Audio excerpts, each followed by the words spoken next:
การปกครองของพวกลาวเมืองขึ้นฝรั่งที่มาปกครองลาวต่อจากสยามที่ปกครองมายาวนานเป็นเวลา114ปีพวกเขาปกครองดีกว่าสยามแท้บ่ฝรั่งคือผู้มาปลดปล่อยหรือผู้มาซ้ำเติมภายหลังที่ฝรั่งได้เข้ามาปกครองลาวตามแผนการที่มีชื่อว่ายึดครองลาวด้วยการยึดครองหมากของใจของคนลาวและนับตั้งแต่เมื่อทำอิฐที่พวกเขาเข้ามาสู่ประเทศลาว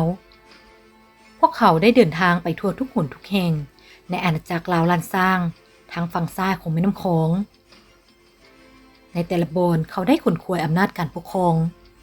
และประชาชนให้หลงเชื่อว่าฝรั่งจะมาช่วยเหลือลาวเพื่อขับไล่สยามออกหนีจากแผ่นดินลาวหลังจากนั้นกงจักรการปกครองของลาวก็ยังจะเป็นดังเดิมเห็นให้เจ้าศักดินาจำนวนหนึ่งได้ตีราคาอย่างละเมอเพื่อฝันว่าฝรั่งตั้งอยู่ห่างไกลจากลาวนับหลายพันกิโลบ่มีแผ่นดินโตกับประเทศลาวคือดังประเทศสยามด้วยเหตุนี้ฝรั่งคงจะบ่มาปกครองลาวคงจะมาช่วยลาวขับไล่สยามหนีและก็ดำเนินการค้าขายและธุรกิจต่างๆทางด้านเศรษฐกิจเท่านั้นและมีประชาชนลาวจำนวนหลวงหลายได้เห็นแจ้งเลขกลของศัตรูและได้ใส่ชื่อปาวีว่านายปากน้ำอ้อยคือปากหวานเหมือนน้ำอ้อยแต่ว่าใจของเขาส้มยิ่งกว่ามักนาว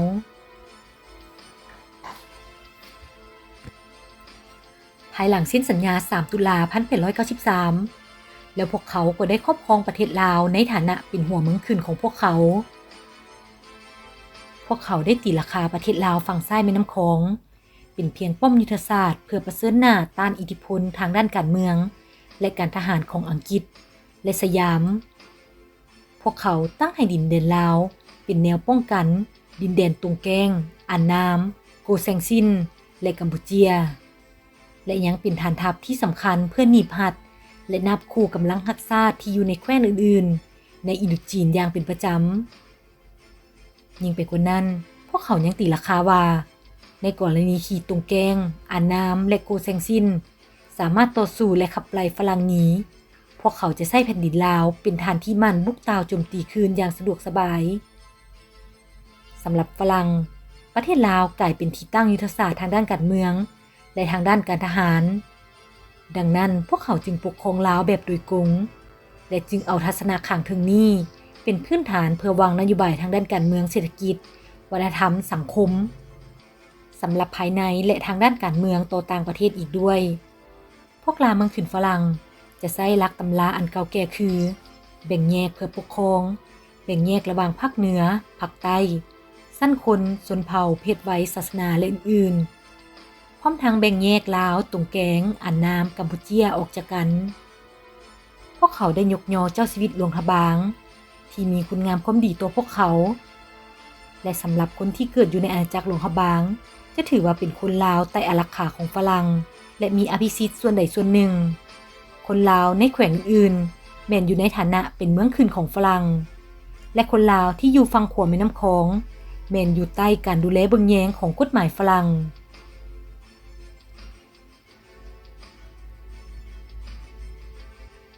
ซึ่งนับตั้งแต่ปี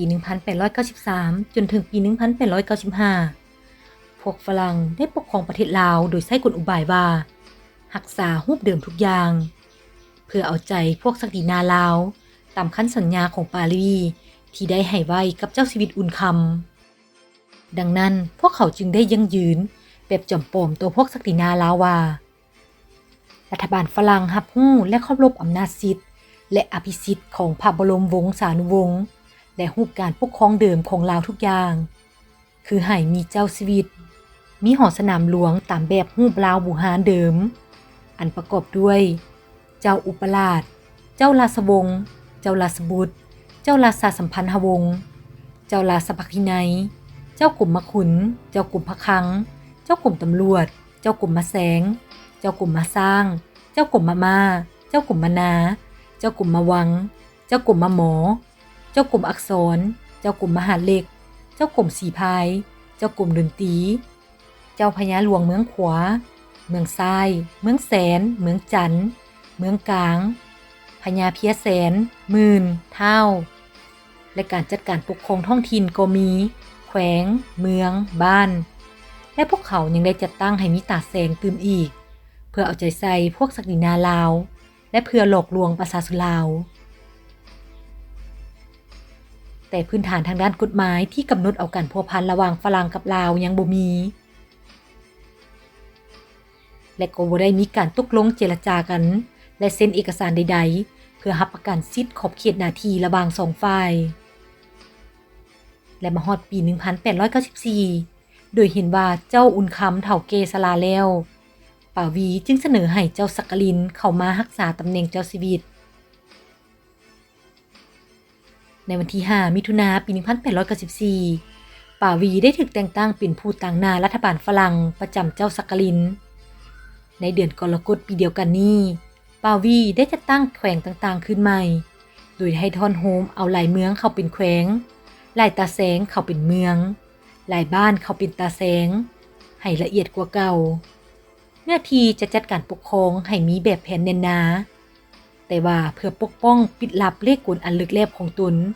ป่าวีจึงบ่ได้ลืบล้างการปกครองแบบเก่าของลาวด้วยตนเองเพราะมันจะขัดต่อสัญญาที่เขาให้ไว้ในแต่ก่อนดังนั้นป่าวีจึงได้ใช้กลอุบายว่าถูกเอิ้นกลับคืนประเทศและปะแผนการนี้ไว้ให้ผู้ใหม่ปฏิบัติก่อนจะกลับคืนวันที่ 19 เมษายน ปี 1895 ป่าวีได้ลาสาพิเศษกเจ้าสักกลินขึ้นเป็นเจ้าชีวิตแทนเจ้าอุ่นคำในวันที่ 3 ธันวาคม ปี 1895 ก็แนะนำให้เจ้าสักกลินเซ็นเอกสารกับเจ้าหน้าที่ฝรั่งเพื่อบัญญัติระบอบลาเมืองขึ้นฝรั่งอยู่ลาววันที่ 15 ธันวาคม 1895 เจ้าอุ่นคำถึงแก่อสัญกรรมรวมอายุได้ 84 ปีปะราชบัลลังก์ให้ลูกชายกกผู้มีชื่อว่าเจ้าสักกลินที่ได้ขึ้นตำแหน่งมาเป็นเวลา 8 เดือนกว่าและได้แต่งตั้งเจ้าบุญคงลูกของเจ้าสุวรรณพรหมมาขึ้นเป็นเจ้าอุปราชนับตั้งแต่นี้ฝรั่งถือว่าตนได้สำเร็จในการวางแผนพื้นฐานเพื่อสร้างตั้งระบบลาเมืองขึ้นในประเทศลาวอย่างถูกกฎหมายและพอใจอีกและเมื่อป่าวีเดินทางกลับฮอดประเทศฝรั่งในเดือนธันวาคม ปี 1895 พวกลาเมืองขึ้นฝรั่งก็ได้แต่งตั้งบุญรสมาเป็นผู้สำเร็จราชการอยู่เมืองลาวบุญรสมาถึงหลวงพระบางก็ได้เริ่มปกครองด้วยการเพิ่มอิสริยยศแก่เจ้าอุปราชโดยเลื่อนยศขึ้นเป็นสมเด็จเจ้ามหาอุปราชแล้วได้ประกาศเลิกใช้กฎหมายเก่าของศักดินาบางฉบับที่ขัดกับการปกครองใหม่เช่นกฎหมายราชทัณฑ์ศักดินาทาสในปีนี้ฝรั่งให้เริ่มใช้คริสตศักราชและเดือนแบบฝรั่งบุญรสเป็นผู้ปฏิบัติแผนการของปารีสเกี่ยวกับการลบล้างระบบการปกครองแบบศักดินาลาวและวางเอกปกครองโดยกงของฝรั่งในทั่วประเทศบุญรสได้แบ่งการปกครองลาวออกเป็น2เขตบรรษาแต่ละเขตมีผู้สำเร็จราชการของตนเองเขตภาคเหนือประเทศลาวเอาเมืองหลวงพระบางเป็นใจกลางและมีแขวงต่างๆนับตั้งแต่คำมวลขึ้นไปซึ่งรวมมีทั้งหมด6แขวงและมีเมืองจำนวนหนึ่งได้ถูกตัดแบ่งให้ขึ้นตุงกับตุงแก้งและมีอีกจำนวนหนึ่งถูกตัดแบ่งคือหัวพันให้ไปขึ้นกับแขวงแทงหัวโดยฝรั่งอ้างว่าเพื่อความสะดวกในการปกครองเขตภาคใต้ของประเทศลาวเอาเมืองโขงเป็นใจกลางมีเขตแดนตั้งแต่คำมวลลงไปถึงชายแดนกัมพูเชียรวมทั้งหมดมี7แขวงในปี 1899 พวกเขาได้จัดประเทศลาวเป็นอาณานิคมประกอบด้วย10แขวงในนั้นแขวงหลวงพระบางมีฐานะเป็นแขวงทั้งเป็นอาณาจักรน้อยรักษาสายตั้งจัดตั้งศักดินาอันเป็นฐานะบ่แจ่มแจ้งและเลื่อนลอยตลอดกาลซึ่งนำผลดีให้แก่นโยบายแบ่งแยกเพื่อปกครองของฝรั่งในวันที่ 19 สิงหาคม ปี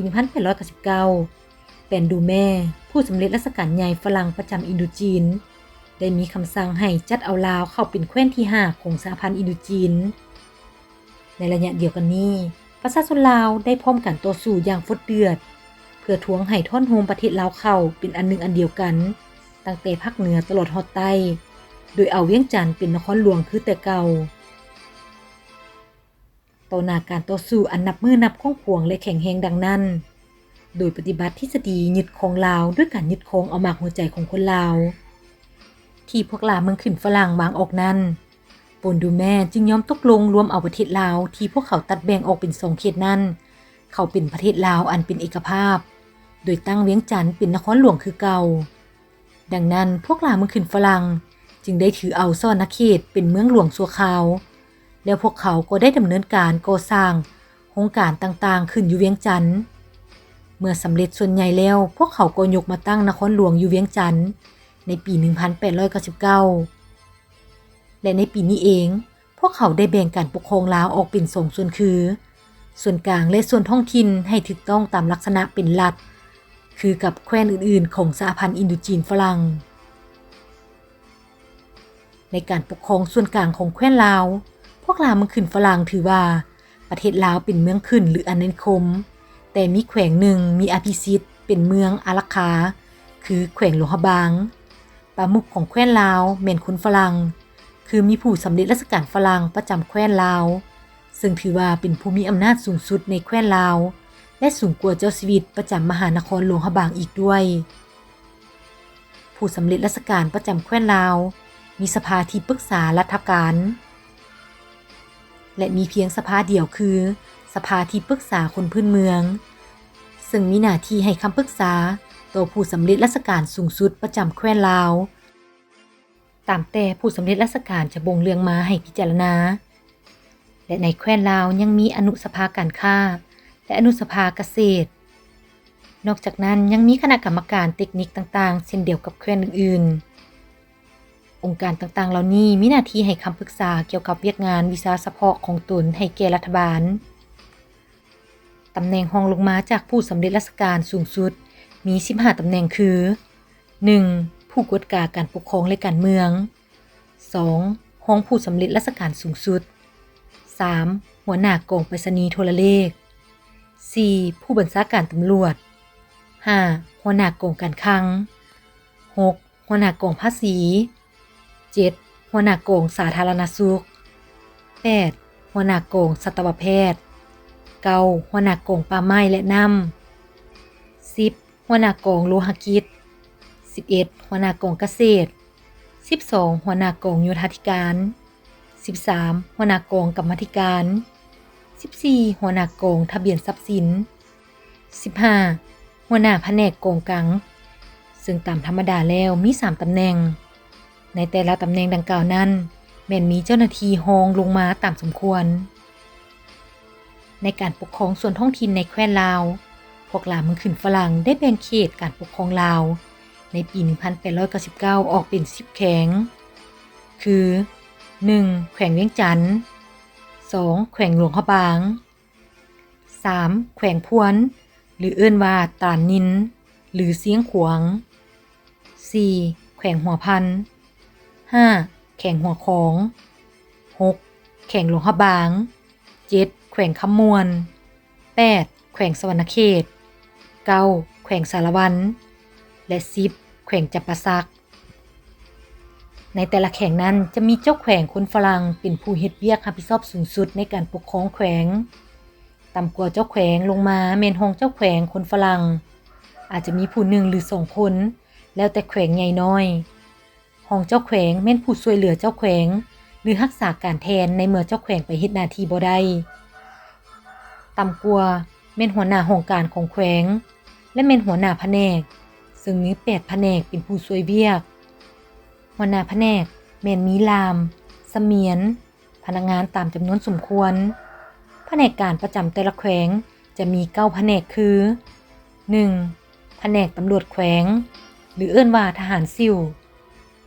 2. แผนกโยธาธิการแขวง 3. แผนกการเงินแขวง 4. แผนกการค้างแขวง 5. แผนกสัตวแพทย์แขวง 6. แผนกสาธารณสุขแขวง 7. แผนกไปรษณีย์โทรเลขของแขวง 8. แผนกภาษีแขวง 9. แผนกศึกษาแขวงหัวหน้าแผนกทั้ง9นี้แม่นบ่เอิ้นว่าคณะกรรมการแขวงเพราะว่าการปกครองแขวงนั้นอำนาจสิทธิ์ขาดแม่นขึ้นกับเจ้าแขวงซึ่งเป็นคนฝรั่งเพียงผู้เดียว ส่วนหัวหน้าแผนกการเหล่านั้นแม่นมีหน้าที่รับผิดชอบแต่ภายในแผนกและวิชาเฉพาะของตนเท่านั้นข้าราชการประจำแต่ละแขวงนั้นนอกจากจะเป็นคนฝรั่งแล้วก็มีคนลาวคนเวียดนามและคนกัมพูเชียร่วมนำ